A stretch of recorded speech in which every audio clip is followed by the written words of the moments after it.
estamos aquí otra vez en el PIC Clases del día de hoy. Hoy día tenemos un PIC Clases muy interesante porque vamos a estar hablando de Da Vinci. Entonces vamos a estar con muchos cuadros de arte. Vamos a estar analizando y viendo ciertos cuadros, porque vamos a hablar mucho de Leonardo da Vinci, que ustedes y muchos lo conocen. Hoy día tenemos a un invitado súper mega especial. Aquí vamos a conocer un poquito más acerca de Javi Montaño, quien nos está acompañando y quien nos va a dar la clase del día de hoy. Él va a ser nuestro profe de arte de hoy día y es súper interesante que tengamos a una persona que nos va a hablar sobre Leonardo da Vinci desde la parte creativa, desde el amor a este tipo de hacer cuadros, de medidas, desde la visión más interior. Estamos viendo que la gente ya se está sumando, ya está llegando, ya se están uniendo al Facebook Live del día de hoy. Y bueno, vamos a seguir esperando. Si quieren igual poner comentarios y ya saben, si quieren pasar la clase del día de hoy, es importante que manden un mensajito al inbox de Pica. Nosotros estamos atentos, les vamos a estar mandando el link para que puedan estar junto con nosotros. Voy a revisar un cachito mi celular para ver quiénes más se quieren añadir a la clase del día de hoy. A ver, aquí ya estoy rapidito. Vamos a ir hablando, a ver, hoy día vamos a conocer a Javi y ya lo tenemos aquí. ¡Yay! Está aquí, entonces vamos a ir a hablar con Javi. Ahora lo vamos a ver. Ahora. ¡Súper! Hola Javi, ¿cómo estás? Buenas tardes a todos y sobre todo muchas gracias a Pica, Katia, a ti, a Claudia, a todo el equipo de Pica por la invitación. Un gusto. Súper. Qué gusto tenerte acá en el Piclases y también aprender sobre arte contigo. A ver, contanos, ¿qué vamos a hacer el día de hoy? Bueno, tenemos un tiempito reducido, así que voy a hablar simplemente un poco sobre la curiosidad de Da Vinci y sus formas creativas. Vamos a hablar un poquito sobre un par de obras nada más y biónica. Entonces, cómo va armando un sistema para poder crear, ¿no? Y de eso vamos a hablar. Y tú me dices y empezamos. Sí, vamos a esperar unos minutos más. Ahorita son las 3:55. Vamos a empezar 4 en punto porque tenemos tiempo limitado, pero queremos que los chicos se unan al Facebook Live del día de hoy. Además que comenten y que si alguien quiere ingresar a la clase y estar en vivo con nosotros, charlar con el Javi, preguntarle, recibir respuestas y todas estas cosas que puedes hacerlo en un aula y en este momento, como todos estamos en la cuarentena, no podemos hacerlo. Entonces, queremos invitarte a que nos escribas un mensajito al inbox. Nosotros estamos súper atentos, te vamos a mandar el link para que puedas ingresar. Así que, ¿quiénes van a querer pasar esta clase de artes con el Javi? ¿Quién? Diga yo ahorita. Los estamos esperando. Y ahí hay algunos comentarios. Marisabel nos está saludando desde Estocolmo. Tenemos conexión desde Estocolmo. Hola Marisabel, ¿cómo estás? Qué lindo saber que hay alguien que nos está viendo al otro lado del mundo.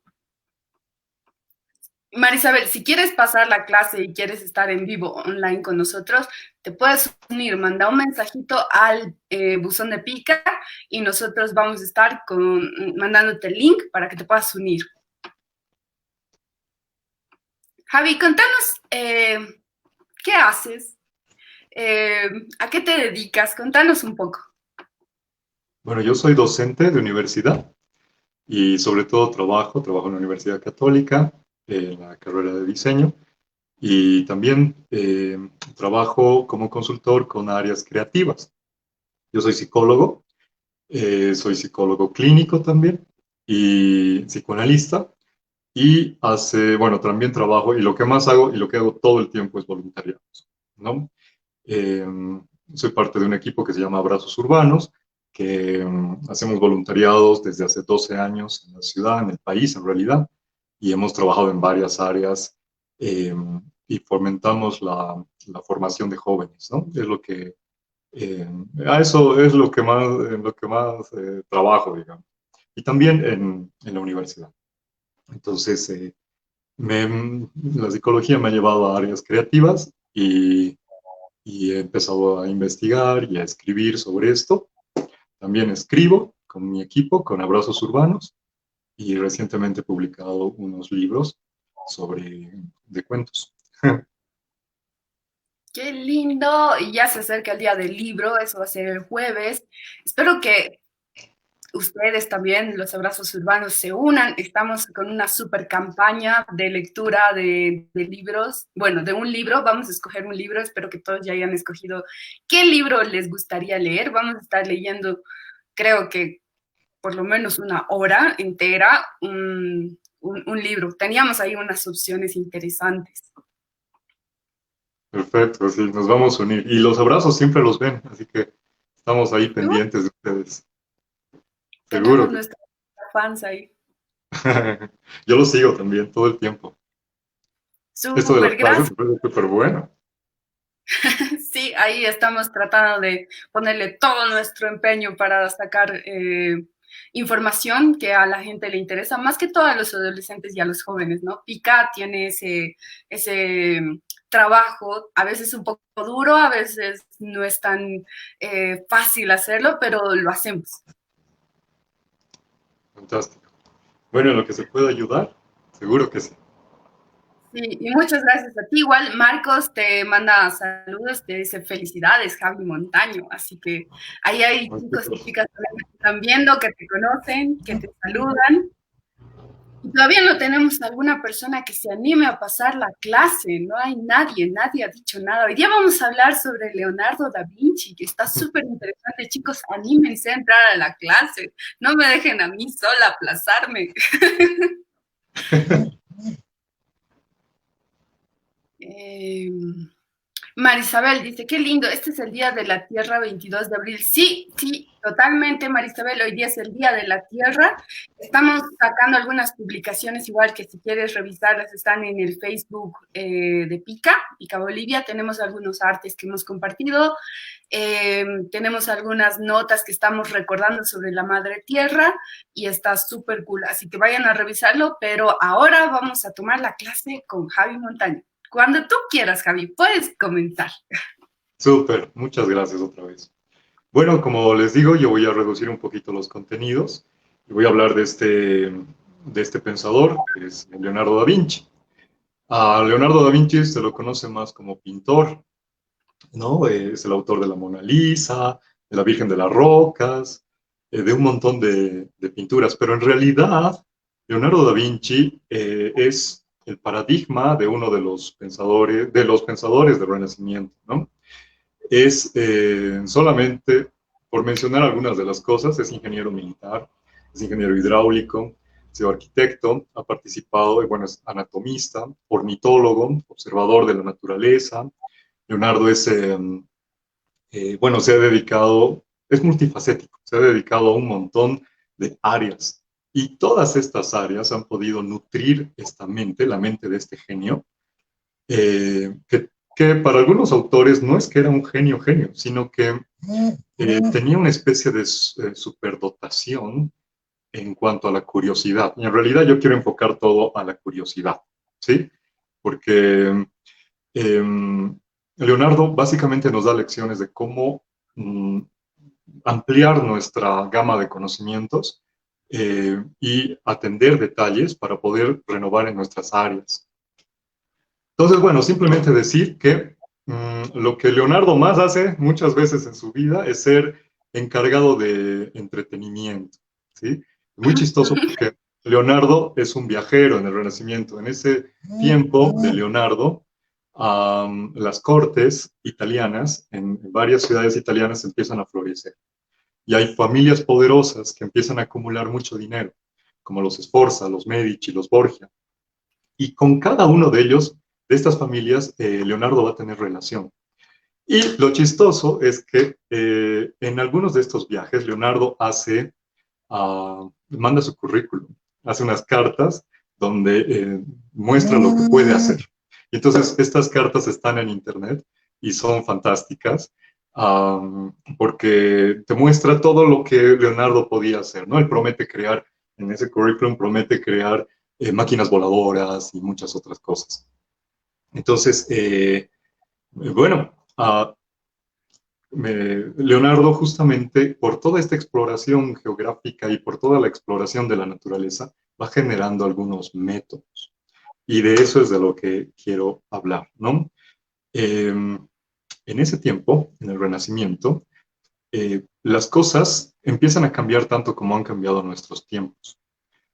Las ciudades italianas empiezan a florecer a mediados del 480, del 1400 algo, y se empieza a invertir mucho en las ciudades. Entonces empieza a haber una oleada cultural y empiezan a renacer los estudios por lo clásico, los autores clásicos, se empiezan a hacer varias traducciones. Pero algo de lo más importante es que se inventa la imprenta. Y eso cambia las reglas del juego, porque un libro entonces era carísimo. Hasta entonces se hacían a mano y se tenían que producir en muchísimo tiempo y eran carísimos. La invención de la imprenta cambia completamente las reglas del juego y es algo así como para nosotros la invención del Internet, porque el conocimiento empieza a permitir que uno se forme solo y no necesitaba necesariamente de un tutor para formarse. Da Vinci va a ser un excelente lector y va a empezar a coleccionar libros. Y Venecia se va a convertir en uno de los centros más importantes de los centros editoriales de Europa, ¿no? Y Leonardo va a tener acceso a estos libros. Entonces, la primera lección es, Leonardo era un autodidacta, ¿sí? Es lo más importante. Leonardo no tiene formación en colegios, bueno, no había una cosa así en ese tiempo, ¿no? Pero no tiene una formación ortodoxa, sino es su intuición y su observación la que empieza a llevarlo. Y por eso, Leonardo además es filósofo y va a entrar a la historia de la filosofía eh, justamente por promover la experiencia y la experimentación como parte del conocimiento humano. Entonces, bueno, nosotros tal vez no podamos salir a las calles ahora, tenemos que mantenernos en casa, pero lo que no tenía Leonardo y tenemos nosotros es el Internet. Y la exploración es ilimitada de lo que podemos hacer. Esa es la primera gran lección, ¿no? Una absoluta curiosidad para todas las cosas.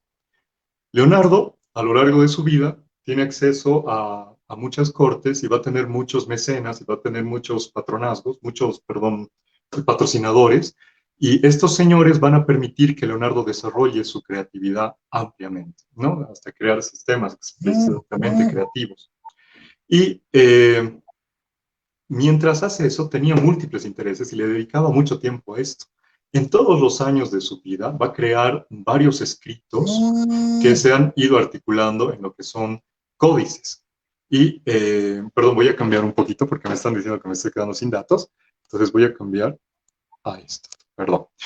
Estos códices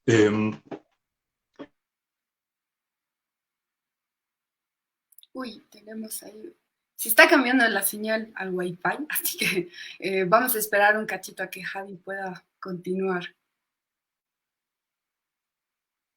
Mientras vamos a estar leyendo los comentarios de los chicos. A ver, Micaela dice felicidades Javi. Está Hugo Eduardo que nos saluda, dice hola amigos, mil pica. disculpas, así nos estamos otra vez en conectados.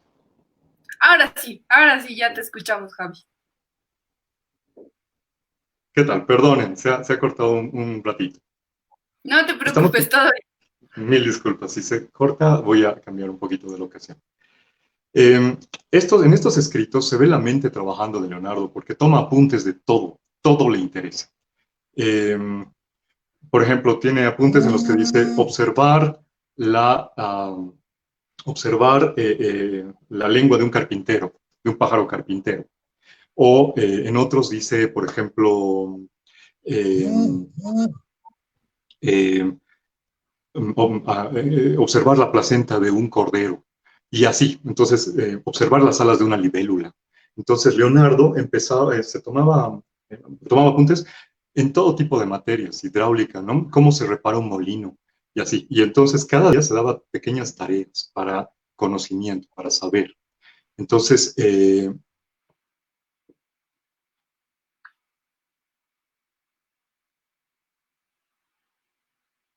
Tenemos problemas técnicos, pero seguro ahorita vuelve Javi, no se preocupen, ahorita vamos a estar, vamos a seguir con la clase. Si quieren hacer preguntas, aprovechen, escríbanos escríbanos en los ahora comentarios. sí, mil disculpas otra vez. ¿Sí?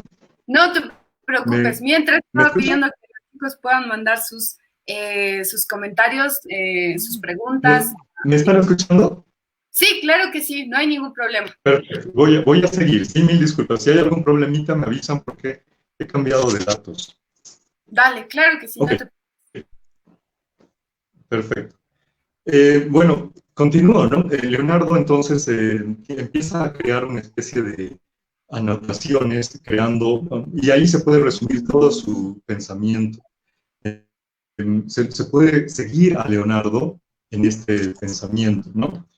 Ah, bueno, esto nos lleva también a sus primeras obras. Leonardo empieza desde... Uy, hemos tenido un pequeño problema técnico con el Internet que no está en nuestras manos, pero nos encanta solucionar las cosas, así que Javi seguro ahorita va a volver, se va a volver a reconectar, no te preocupes, pero igual chicos, vayan subiendo sus comentarios, sus preguntas, nosotros estamos atentos y el profe también va a volver para poder responderles. Ahora, si ustedes quieren unirse a la clase, pidan el link por el inbox de Pica. Nosotros estamos súper atentos a que ustedes se unan a este Facebook Live y puedan preguntar y puedan ser la prioridad. Ya está Javi acá con nosotros, así que lo vamos a añadir a la videollamada. Javi.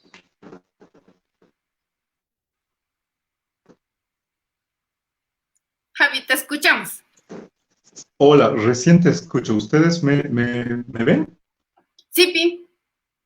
Mil disculpas, mis datos están variando y se cae un poco, pero voy a continuar. ¿Ustedes me dices tú? ¿Se Sí, escucha o no? no hay ningún problema. Perfecto, entonces voy a continuar.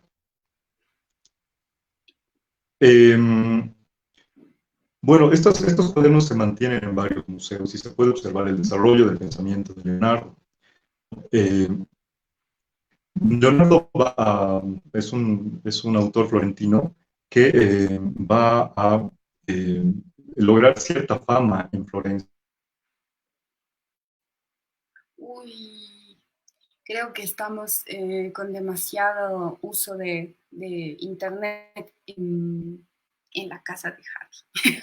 Pero bueno, vamos a seguir. Nosotros acá todavía tenemos un buen tiempo para poder pasar la clase. Vamos a esperar a que Javi restablezca su conexión. Él está haciendo todo lo posible para estar con nosotros, así que ténganos un poquito de paciencia. A él le encanta estar acá y es por eso que se está esforzando y está haciendo todo lo posible para ayudar a nosotros. Hola, Javi. Hola, hola. Porque se anda cortando y no te escucho mucho, muy bien. Tal vez lo que podemos hacer es que para la parte de la explicación, si te puedes poner sin video y con el audio y así tal vez va a funcionar mejor. Ok. ¿Ustedes me escuchan bien? ¿Sí, Pi? Perfecto. Voy a seguir entonces. Ya. Leonardo entonces se empieza a interesar ya desde muy temprano en la anatomía.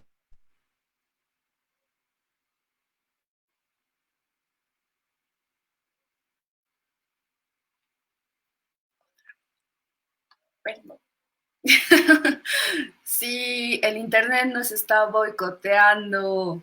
Nos interesa mucho hablar hoy día de Leonardo da Vinci, conocer toda la parte creativa que él que él ha empezado a explorar desde muy, muy joven. Y como Javi dice, ha tenido un montón de anotaciones, pero yo tengo varias dudas. Yo tengo, o sea, ¿de dónde le salían todas esas eh, ideas, ¿no? Esas ideas que tenía sobre el cuerpo, porque como ahora estaba ya hablando Javi de la anatomía, eh, él ha dibujado, no sé si se acuerdan de este cuadro maravilloso del hombre que tiene, que está así, y le salen los brazos y las piernas y demás. Eso nos va a explicar el Javi, pero yo quisiera saber cómo le nace la idea, cómo va, cómo le salen todas esas cosas creativas que él tiene, ¿no? Es el Javi. Espérenme un cachito, no se vayan. Vamos a ir. Nos pide unos minutitos, está arreglando cosas técnicas en su casa. No se preocupen, nosotros vamos a volver con el Javi. Mientras vamos a seguir hablando un poco de podemos, si quieren hacer algunas preguntas en este momento, tal vez las podemos ir anotando. Aquí el equipo de redes que me está acompañando igual va a estar atenta para mandarme todas las preguntas y yo luego se las voy a hacer llegar al profesor Javi. Así que se escucha entrecortado. Marisabel, ¿me escuchas a mí entrecortado? No sé si soy yo la que tiene el problema de internet o es Javi. Si me pueden ayudar con eso, las personas que me están viendo en el Facebook Live nos ayudarían un montón. Así yo puedo restablecer igual la conexión y podemos volver a comenzar o ver cómo hacemos.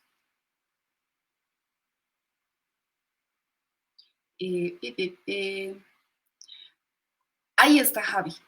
Está entrando Javi. Ah, ya, sí. Ahora sí está. Llegó Javi. Mil disculpas, ya era un problemita de conexión que esto sucede. Continúo entonces, ¿sí? Súper. Y bueno, me voy a detener entonces ya a lo que iba, ¿no? Leonardo entonces empieza a crear bastante conocimiento autodidacta, pero poco a poco empieza a estudiar latín. Y paralelamente a esto, empieza estudios de anatomía. Sus estudios en latín van a hacer que Leonardo abrace además las teorías, las grandes teorías y el conocimiento eh, clásico. Y entonces Leonardo va a ser un paso fundamental varios años antes de que se invente la ciencia como la conocemos. Leonardo va a unir la experiencia con la teoría. Y ese pensamiento de Leonardo se adelanta a muchos pensadores de su generación, porque Copérnico es una generación después de él, y luego Galileo y hasta Newton, que generarán todos esos 150 años en los que se crea la ciencia, van a apostarle también a la experimentación y al conocimiento científico y a las comunidades científicas. Mucho antes Leonardo empieza a hacerlo, y por eso es uno de los pensadores más extraordinarios. En todas las áreas de las que estoy hablando, Leonardo empieza a destacar. Una de ellas es la anatomía.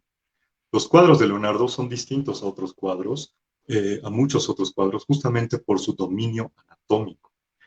En ese tiempo era difícil estudiar anatomía. Leonardo es uno de los padres de la anatomía también. Esto va hasta muchísimos años antes, pero Leonardo se hace amigo de unos hospitales y de la morgue de un hospital porque le encantaba diseccionar cadáveres y estudiar tendones, músculos, eh, calaveras, ¿no?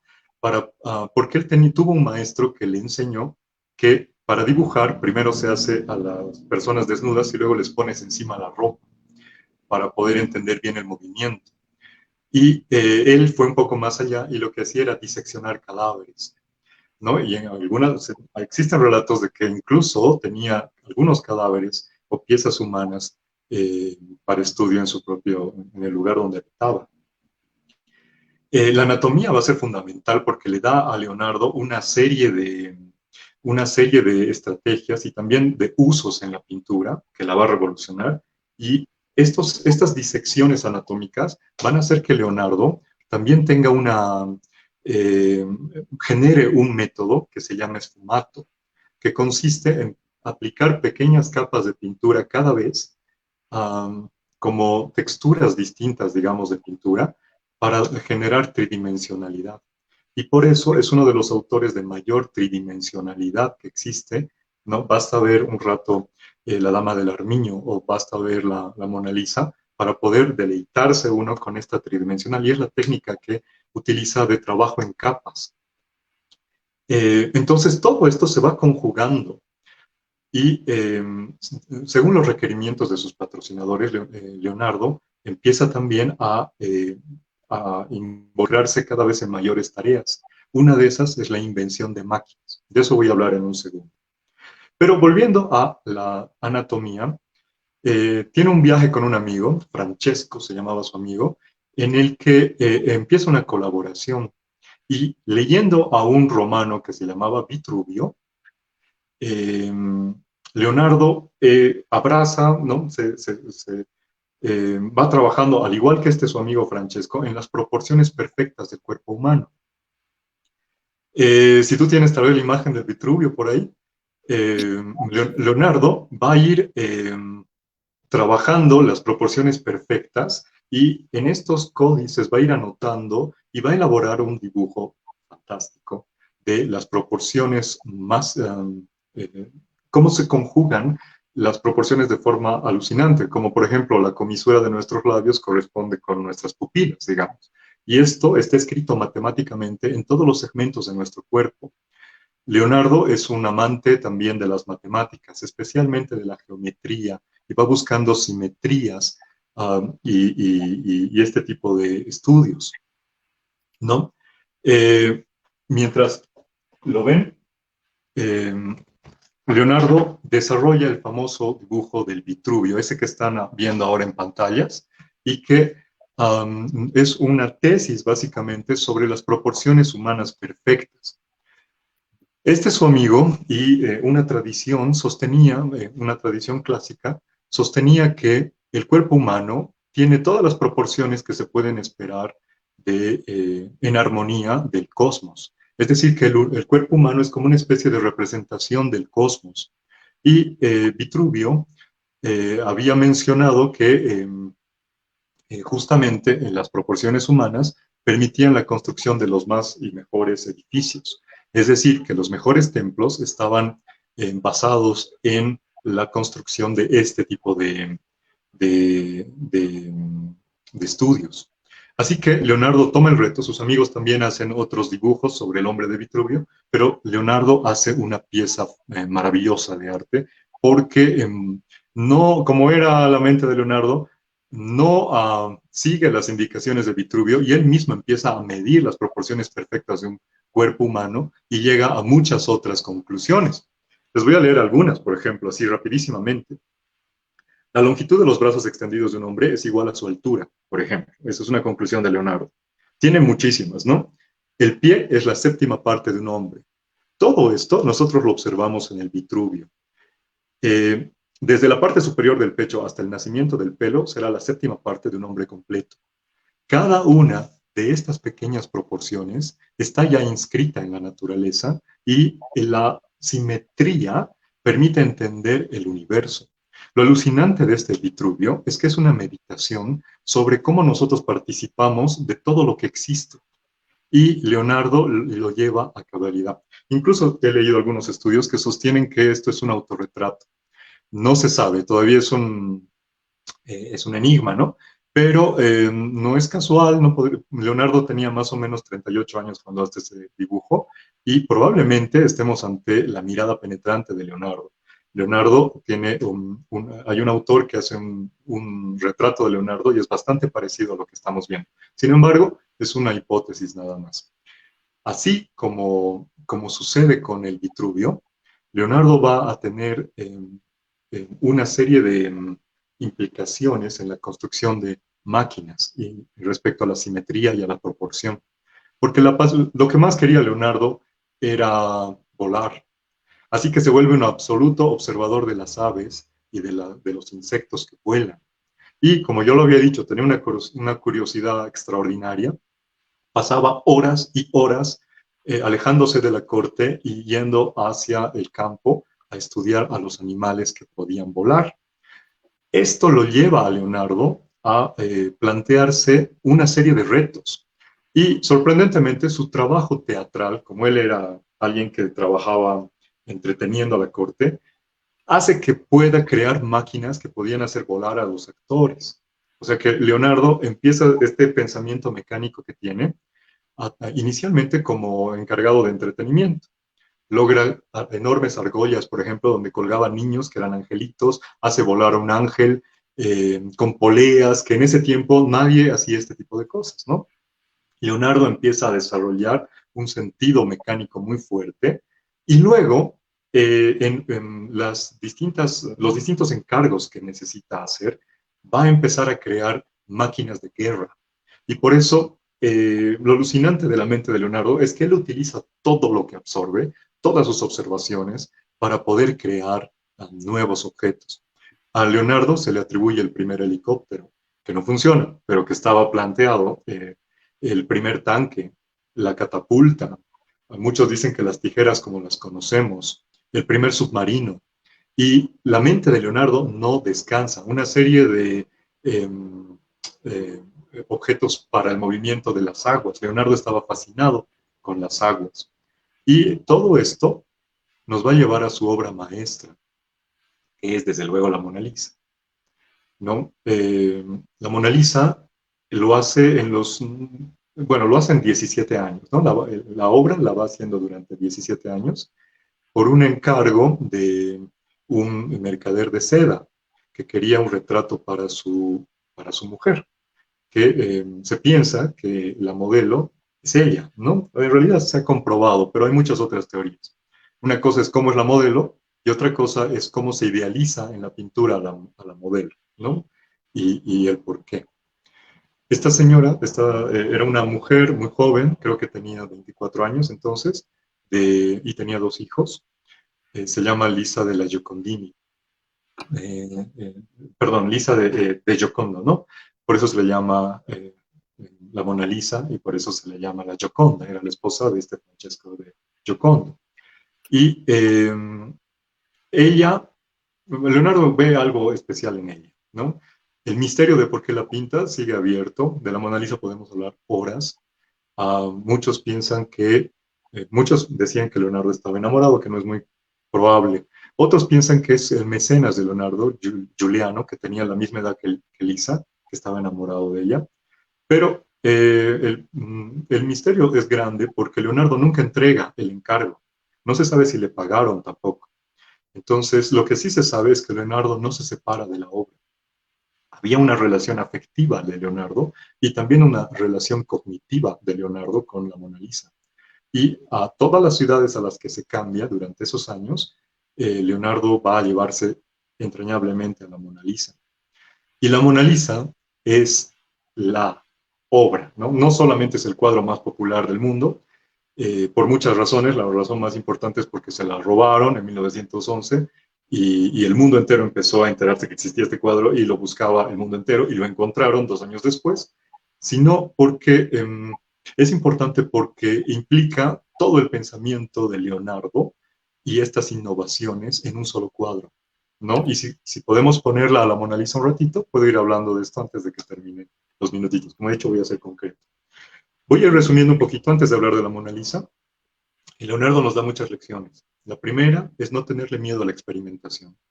La segunda es una curiosidad absoluta para absolutamente todas las cosas. No centrarnos solo en un área, sino una especie de ser multifacéticos para la investigación.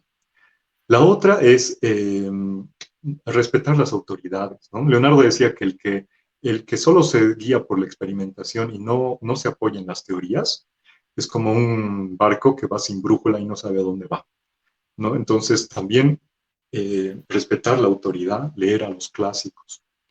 Si uno quisiera empezar con este trabajo de leer a los clásicos, por ejemplo, la Ilíada y la Odisea siempre son un buen inicio, o la mitología griega, ¿no? Pero uno puede abordar el conocimiento universal de cada región, ¿no? Nosotros podemos, simplemente estudiando la arquitectura de Tiahuanacu, podemos empezar a desglosar muchas áreas nuevas de conocimiento. Estamos viendo ahí a la Mona Lisa. Este cuadro es fantástico por muchas cosas. Lo primero es porque es, bueno, ¿no? Porque parece que tiene vida propia el cuadro. El cuadro ha hecho viajes, ¿no? Acompañado de un grupo de seguridad, ha viajado a Estados Unidos, está en Francia, ¿no?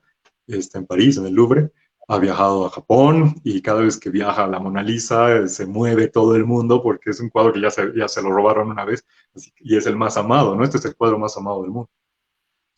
Pero las teorías que he estado hablando de Leonardo se basan en este cuadro. Este cuadro es especial primero, evidentemente, por su sonrisa, ¿no? La sonrisa y el secreto de la sonrisa de la Mona Lisa todavía es un misterio, porque los investigadores siguen hablando de ella y cada vez que uno piensa que ya tiene seguridades sobre este cuadro, aparecen nuevos datos, nueva investigación. Pero primero no deja de ser tan bello, ¿no? La sonrisa es especial porque Leonardo trabaja con pigmentos tan minúsculos que para trabajar esta tabla prepara unas sustancias especiales que cuando tú le aplicas pigmento encima, le aplicas la pintura al aceite encima, queda un espacio en el que la luz refleja y rebota, lo que hace que cuando observas este cuadro, la pigmentación cambie según las horas del día y haya ciertos espacios del cuadro que no se ven de un lado y no se ven del otro. Entonces, esto no es brutalmente así, pero sí se puede observar. Por ejemplo, si ustedes ven el cuadro de cerca, la sonrisa, no la van a ver tanto sonreír. Y es porque Leonardo utiliza ciertos pigmentos y se da cuenta por los estudios de óptica que hacía Leonardo, además es uno de los padres de la óptica, ¿no? Entre muchos otros. Se da cuenta que en la forma en que funcionan nuestros ojos se sostiene en que cuando nosotros atendemos un detalle, todo lo que está alrededor en nuestra retina se vuelve borroso. Pero esta parte capta más lo negro y lo oscuro, mientras que digamos, el centro de nuestra atención capta mucho mejor los detalles y las delicadezas de una imagen.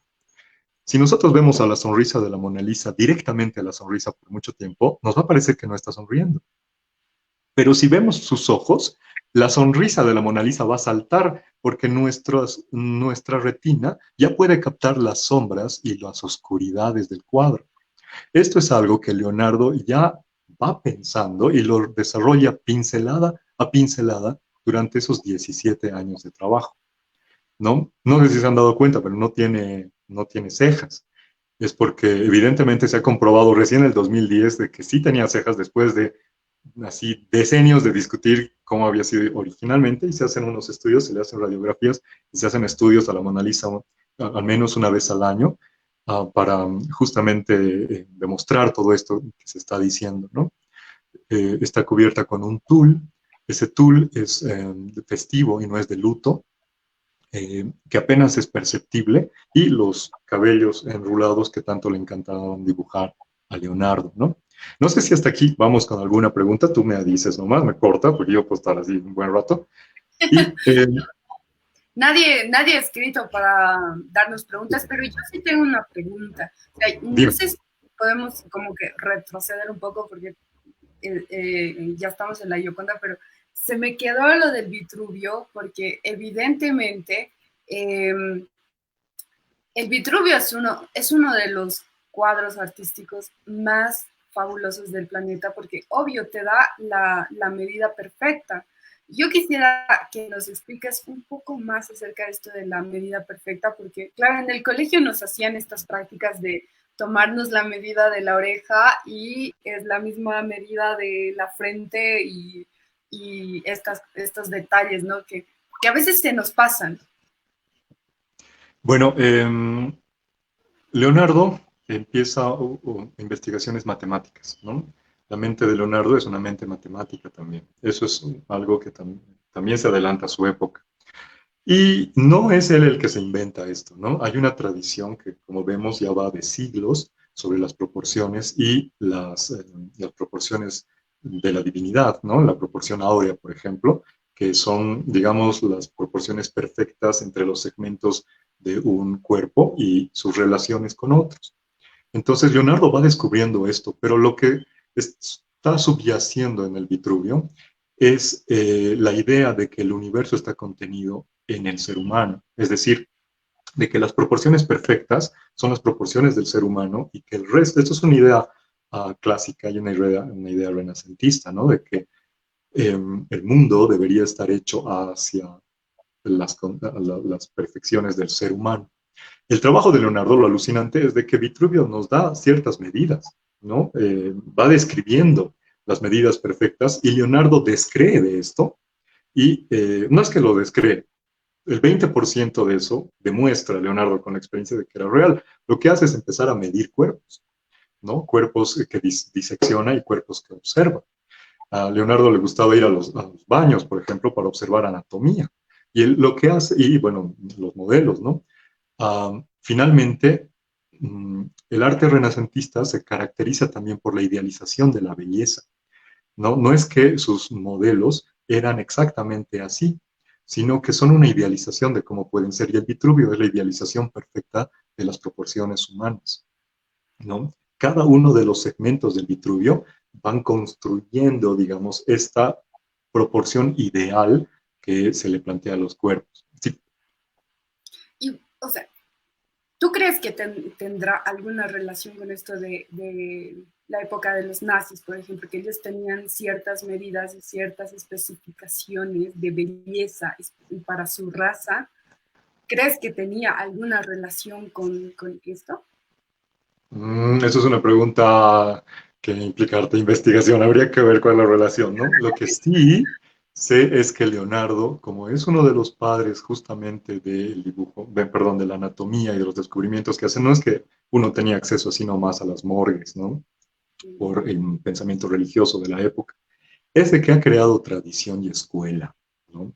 Entonces los investigadores, todos, no pueden pasar por alto a Leonardo. Esto va mucho más lejos de que si es bonito o no es bonito su arte, sino que, como estábamos viendo, todo lo que plantea Leonardo uh, tiene una relación y un porqué, y se sigue tratando de investigar. Y como decía, no es que era un genio específicamente, evidentemente era un genio, pero no es que nació genio, sino que había una disciplina para la curiosidad que tiene Leonardo que lo enmarca dentro de esta genialidad. Si volvemos y comparamos el Vitruvio con la Mona Lisa la pinta hasta el último día de su vida, ¿no? Evidentemente, 1503, 1506 empieza a hacerlo y ya hay relatos de que ya había pintado la cabeza y lo termina, pero Leonardo una y otra vez va trabajando la Mona Lisa, ¿no? Las radiografías han demostrado que inicialmente una de las manos estaba agarrando eh, la silla en la que está sentada, el brazo de la silla, y luego Leonardo cambia de idea, y así a lo largo de años. Pero si comparamos uno con otro, la Mona Lisa también es un cuerpo, bueno, una figura, una mujer, que en sí tiene relación con todo lo que le rodea. Um, Leonardo hace paralelismos en la naturaleza con las cosas para diseñar. Por ejemplo, si nosotros vemos a la Mona Lisa, vamos a ver que las montañas recuerdan un poco a los huesos y los ríos a las venas. Y esta idea de que todo el mundo está conjugado en una figura y que las proporciones perfectas están en una figura y también el universo entero es perfecto, es una idea renacentista y también de Leonardo, bueno, una idea clásica y también de Leonardo, está también en la Mona Lisa, ¿no? La Mona Lisa tiene muchos secretos, pero uno de esos es que la parte de la izquierda no corresponde plenamente con el de la derecha. ¿No? Uno es más agitado que el otro. Si quitamos a la figura del cuadro, vamos a ver que eh, hay una ruptura entre los paisajes, lo que le da movimiento al cuadro. También vemos que más atrás en la Mona Lisa parece que estuviéramos viendo algo así como prehistórico, ¿no? Es un paisaje que ha tomado siglos y milenios de hacer. Pero si vamos avanzando, hay una relación con el tiempo en la Mona Lisa porque hay un puente en el cuadro. El puente es ya una obra humana, de la historia humana. Y si avanzamos a la figura principal, que es la Gioconda, estamos hablando de una mujer joven, ¿no? Es una mujer que existe en ese momento. Es decir, que Leonardo en un solo cuadro abraza es una especie de tesis de todo el tiempo hasta ese momento. Eh, si ustedes ven, también Leonardo era un apasionado por los estudios hidráulicos y eso utiliza en la ropa de la Mona Lisa. Los ríos que están girando al lado izquierdo o al lado derecho chocan en los hombros de la Mona Lisa y caen en tela como cascadas. Es decir, que hay una relación entre el paisaje que estamos viendo y la figura principal. Y los detalles que vemos en el escote de la Mona Lisa son también pequeñas argollas que tienen que ver con este movimiento, ¿no? Y bueno, Leonardo evidentemente pinta las capas, especialmente de la sonrisa y los ojos, en base a sus estudios ópticos. Por eso es que nos da esta sensación de tridimensionalidad, porque va pintando como cubriendo con piel a la figura, esperando que seque varios meses o incluso años hasta lograr eh, que la luz al golpear el cuadro juguetee con estas capas de pintura y nos da una sensación de que salta. Todo esto ya estaba anunciado además en el Vitruvio, como tú preguntabas, ¿no? Y eh, si nosotros vemos este cuadro bellísimo, bueno, la Mona Lisa está girada en realidad, ¿no? Está en escorzo. A un ladito se puede ver una columna, es como que está casi, casi como en un balcón, ¿no? Y la luz del balcón le da a la figura, pero si tú ves, si tú te sacas una foto contra la pared, digamos contra la luz, ¿sí? Esto es lo que queda, ¿no ve? Estoy yo en oscuras. Lo mismo sucede con la Mona Lisa. Entonces, Leonardo utiliza, como había sido había, entre perdón, encargado de banquetes, él era un experto en iluminación y sabía cómo generar ciertos efectos con la luz para poder dar luz a sus figuras. Y eso es lo que sucede con la Mona Lisa. Hay varias fuentes de luz, al menos tres, ¿no? Y el paisaje atrás está iluminado. Y la Mona Lisa, además, gira en escorzo y nos sonríe eternamente, ¿no? Porque se dice que a la modelo le pusieron bufones para que esté alegre y ella encuentra cierto placer en vernos y su mirada nos provoca. Voy a terminar porque en serio que me podría alargar con esto, pero uh, las pupilas de la Mona Lisa están dilatadas según estudios ópticos. Ahora eso es difícil. Imagínense en ese tiempo. La que vemos más hacia la izquierda, que en realidad el lado derecho del modelo, está más dilatado que el otro. Lo que es un poco extraño, porque cuando uno está observando la luz, nuestros ojos se contraen. Y entonces al girar de pronto, este ojo contraído no debería estar dilatado, ¿no? Leonardo era un experto de óptica, así que si vemos que este ojo está un poco más dilatado que el otro cuando debería ser al revés, no es casual. Leonardo tal vez se piensa que es un genio de las emociones. Él estudia la sonrisa y los cuerpos emocionalmente y él sabía que el placer dilata nuestras pupilas. Así que la sonrisa de la Mona Lisa tal vez es porque le da gusto vernos. Esa es una de las teorías, hay muchas, ¿no? Los ojos también sonríen al dilatarse las pupilas ante el encuentro del placer de vernos a nosotros. Todo esto en una serie de propuestas y tesis que se están haciendo sobre el cuadro, ¿no? Los más alocados me los guardo porque hay muchísimos, ¿no? Y estos otros más o menos se pueden ir comprobando en estudios y análisis de la obra, ¿no? Um, bueno, hasta ahí no sé, tal vez, si hay alguna otra pregunta.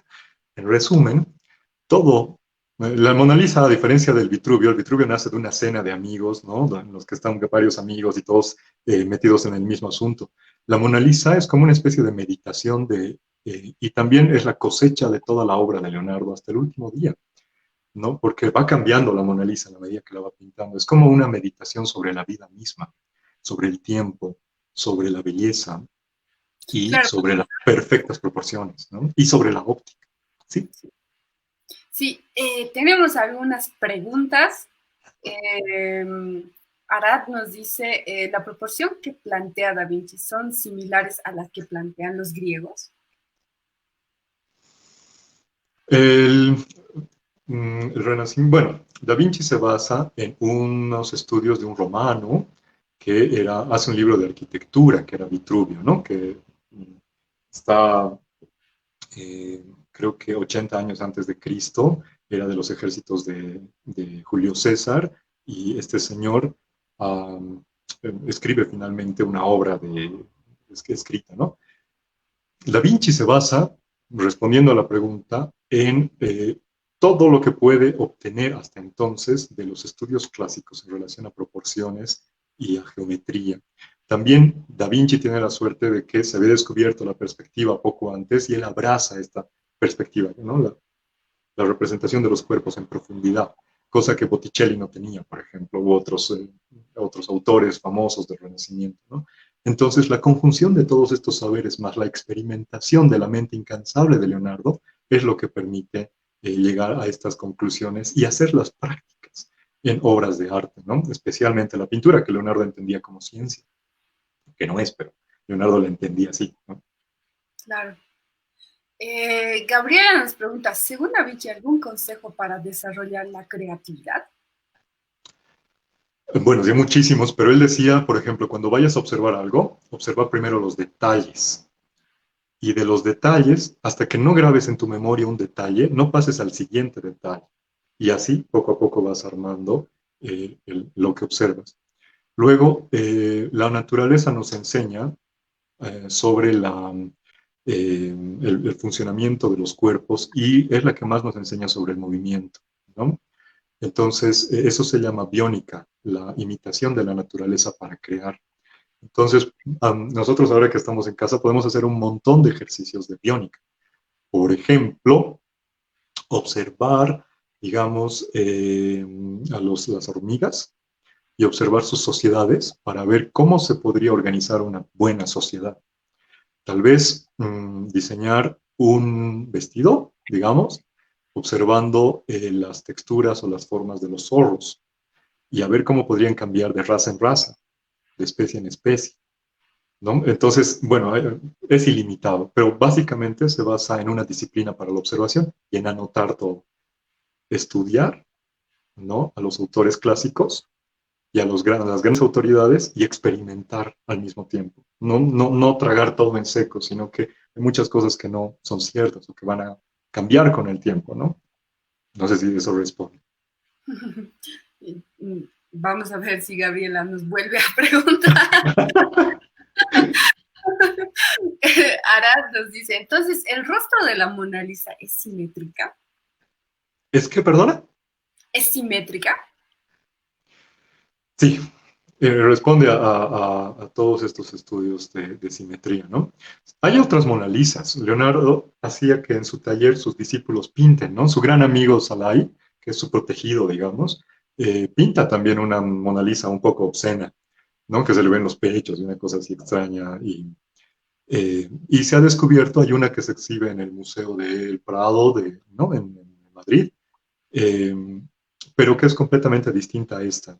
Cuando se sabía todo ya, se pensaba que ya todo se sabía sobre el verdadero origen de la Mona Lisa, aparece esta copia que se hizo en el mismo tiempo de Leonardo, probablemente en su mismo taller, pero que presenta un rostro distinto. Y es probable que Leonardo haya idealizado las formas perfectas de la mujer, de una mujer, de aquella mujer tal vez, para poder plantear esta belleza universal, ¿no? Um, lo que sí se sabe es el absoluto dominio anatómico, ¿no? La cantidad de músculos, por ejemplo, que se necesitan para una sonrisa, nadie sabía, solo en ese momento lo sabía Leonardo, porque los diseccionaba y los estudiaba, los tendones, las pequeñas, ¿no? Él se da cuenta que, por ejemplo, nosotros solo podemos contraer el labio de abajo y, y este tipo, el de arriba no podemos contraerlo sin contraer el de abajo. Ese tipo de Claro. descubrimientos los hace Leonardo y va anotándolos. Eh, por eso la sonrisa de la Mona Lisa es perfecta, ¿no? Al mismo tiempo, cuando vemos el cuadro, un ojo va hacia arriba y el otro hacia abajo por cómo está compuesto el paisaje. Y entonces, si hacemos los trazos, todos conjugan en el cuadro justamente en la comisura de los labios de la Mona Lisa, así que es imposible de evitar esa sonrisa. Wow. Bueno, tenemos otra gran pregunta. Dice, si Leonardo viviera en estos tiempos, ¿qué crees que estaría haciendo? ¿Se mantendría en su casa ahorita? Por, evidentemente sabría qué está pasando, pero yo creo que estaría en el Internet. Y no tanto tiempo. Pienso que todo lo que tenía a mano era susceptible de Leonardo para hacer experimentación.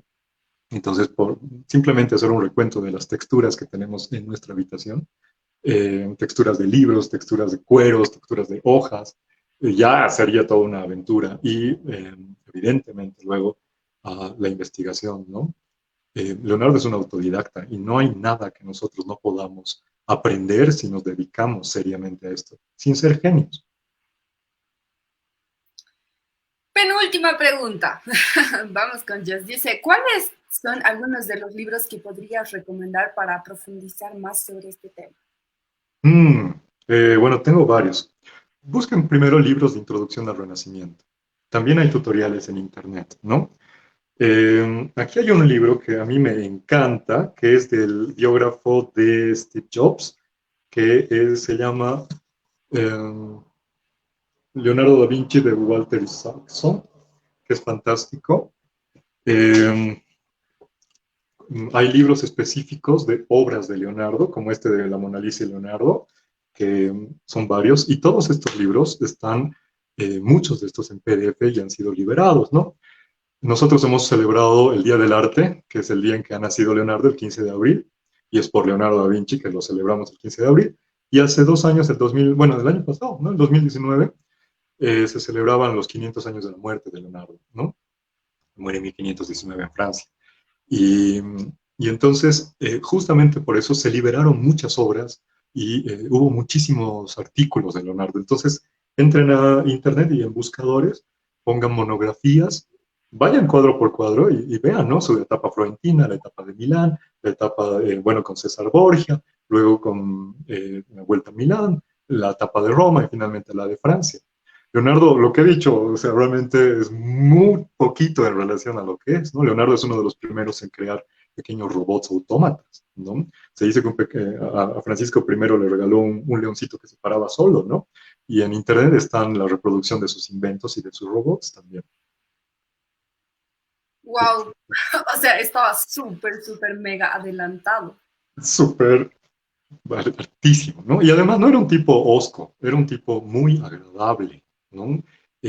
Como era entretenía las cortes, era experto en hacer juegos eh, cortesanos y de tertulias.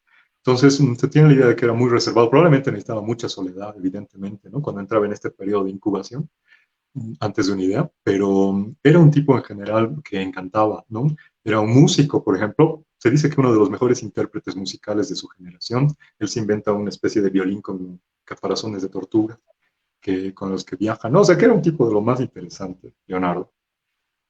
Súper, vamos con la última pregunta. Obviamente ya hemos hablado sobre las técnicas para desarrollar la creatividad, pero ella quiere profundizar sobre las técnicas del pensamiento positivo. De pensamiento positivo. Ujú. Eso dice.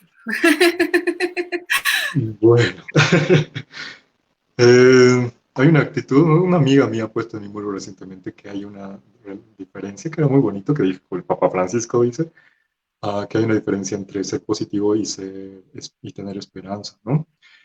Y a mí, el interés que tiene Leonardo en general, creo que es por una absoluta esperanza en el conocimiento y en el ser humano. Nosotros, los seres humanos, podemos tener distintos tipos de problemas, pero la respuesta está en la naturaleza y la naturaleza está en nosotros, ¿no? Y este imperativo clásico del conócete a ti mismo, que se podría ver en el Vitruvio o en general en las obras de Leonardo, nos pueden dar un camino para resolver estos problemas. Leonardo conocía perfectamente su vocación, ¿no? Por más multifacéticos que era, él sabía, por ejemplo, que era más amigo de la geometría que de la aritmética. Uno tiene que conocerse súper bien para saber a qué área le voy a dar el corazón y luego voy a tener la vida entera para dedicarme a cultivar esa área, ¿no? A apasionarme por esa área. Así que por más que estemos en cuarentena estos días, hay una absoluta esperanza en las posibilidades que, que trae el mundo, ¿no? Para dejar un legado. Leonardo lo que nos deja es un legado. Sus inventos no funcionan, pero funcionaron, ¿no? O sea, él fue el primero en concebir muchos de ellos, como la catapulta, por ejemplo. Bueno, la catapulta moderna, ¿no? Y nosotros podemos hacer lo mismo, ¿no? Podemos escribir así como lo hizo Vitruvio y que cientos de años después lo descubrió Leonardo. Podemos abrazar a Leonardo y empezar a hacer nuestras teorías y empezar a escribir nuestros textos, hacer nuestros dibujos, nuestra gran obra, porque cuando todo esto termine vamos a poder salir y lo vamos a poder poner en práctica, ¿no? Qué lindo ese último mensaje, como para cerrar todo esta clase de hoy, que obviamente todavía hay esperanza, todavía tenemos un después, queremos todavía tener ese después, entonces eh, es un gran mensaje, es una gran forma de cerrar esta clase, de entender que Leonardo da Vinci pensó mucho más allá del año en el que estaba, creó cosas absolutamente increíbles en la época en la que él vivía. Y obviamente nos llevamos todos los detalles y toda la explicación tan minuciosa sobre la Mona Lisa que hoy día nos has presentado, Javi. Muchas gracias. Esta clase ha sido fantástica. Cada día No, aprendo pues, más de todas las personas que vienen. gracias a ti. Perdón por mis errores tecnológicos. Ya siempre tengo errores tecnológicos, pero gracias por la paciencia también. No, muchas gracias a ti y gracias a todas las personas que igual nos han seguido el día de hoy. Ha sido una clase interesante, analítica, entendiendo también a Leonardo da Vinci, ¿no? Después de que no lo hemos conocido, pero lo conocemos por su obra de arte, por todo lo que nos ha dejado él hace muchos años. Muchas gracias. Que tengan una linda tarde, una linda noche. Mañana todavía tenemos una charla, nos toca el Pica Live, así que nos vemos mañana. Chao, chicos. Mil gracias. Chao, Javi, que te vaya muy bien. Chao, Katy, gracias. Y gracias a Pica.